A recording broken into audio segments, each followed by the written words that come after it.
Assalamualaikum warahmatullahi wabarakatuh. Pada kesempatan kali ini saya akan membahas tentang kurikulum. Apa itu kurikulum? Kurikulum itu kompleks dan multidimensi. Kurikulum dimaknai sebagai titik awal sampai titik akhir pengalaman belajar murid. Kurikulum diibaratkan jantungnya pendidikan. Jika jantungnya lemah, maka darah tidak dapat mengalir dengan lancar ke seluruh tubuh dan bisa berakibat fatal. Ada 4 komponen kurikulum, yaitu tujuan, konten, metode atau cara, dan evaluasi. Umumnya beberapa negara mengklasifikasikan kurikulum menjadi 3 bagian, yaitu tujuan pembelajaran atau konten, panduan pedagogik, dan panduan asesmen. Komponen-komponen ini digunakan dalam mendesain kurikulum dan pembelajaran berdasarkan kebutuhan murid. Perlu dipahami bahwa kemerdekaan murid dalam belajar merupakan jantung dari pengembangan kurikulum. Apa peran kurikulum? Kurikulum berperan sebagai pedoman dan acuan dalam pembelajaran. Apa fungsi kurikulum? Kurikulum bagi guru berfungsi untuk memandu dalam proses belajar murid. Keberagaman murid harus menjadi pijakan awal dalam pengembangan kurikulum, sehingga kurikulum dapat digunakan sesuai dengan konteks di mana satuan pendidikan itu berada. Oleh karena itu, kurikulum harus disesuaikan dengan kebutuhan satuan pendidikan.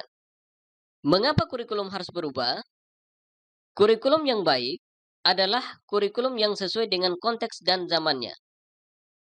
Kurikulum bersifat dinamis, terus dikembangkan, diadaptasi sesuai dengan konteks dan karakteristik murid, demi membangun kompetensi sesuai dengan kebutuhan mereka kini dan masa depan.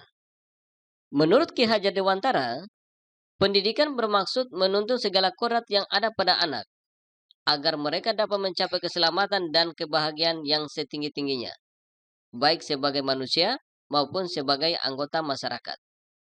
Demi menuntun kodrat murid, maka pembelajaran termasuk kurikulum harus terus menyesuaikan dengan kebutuhan murid.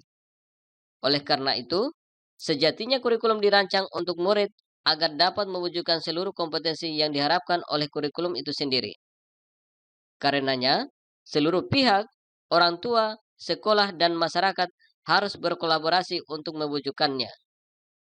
Mengapa kurikulum perlu diadaptasi? Konteks satuan pendidikan yang beragam membuat banyak hal yang tidak mudah diaplikasikan di kelas. Itulah sebabnya kurikulum yang ditetapkan secara nasional perlu diadaptasi di tingkat satuan pendidikan. Letak geografis sekolah menjadi salah satu faktor yang menjadi perhatian. Apakah satuan pendidikan berada di sekitar pantai, di pedesaan, atau di perkotaan? Setahun belakangan, perubahan apa yang terjadi di sekitar sekolah? Apakah ada hal-hal baru yang mengubah pandangan guru dan murid? Hal-hal tersebut yang menyebabkan mengapa kurikulum yang ditetapkan oleh pemerintah pusat harus melalui proses adaptasi terlebih dahulu. Terima kasih. Assalamualaikum warahmatullahi wabarakatuh.